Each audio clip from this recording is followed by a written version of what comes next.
I shouldn't be sharing this, but I can't keep it to myself anymore. My friend Lena, quiet and bookish, found an old typewriter at a yard sale last fall. She was obsessed with vintage things, so she brought it home, dusted it off, and started typing stories late at night. But she said it wasn't just her words on the page. Sometimes she'd hear the keys clacking on their own, echoing through the silent room. Random phrases appeared, pleas for help, old names, and dates she didn't recognize. Lena joked at first, brushing it off as her imagination. Then she stopped laughing. She'd wake up to find new pages stacked on her desk, written in a style that wasn't hers. The stories grew darker, talking about a girl trapped, bound to the machine, begging to be freed. Her eyes became hollow, her sleep restless and haunted by nightmares.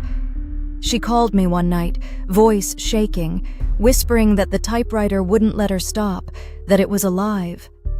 When I visited, she was gone. All that was left was the typewriter, still warm with a fresh page.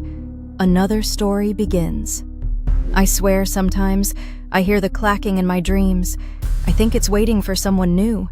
And now I'm terrified it might be me.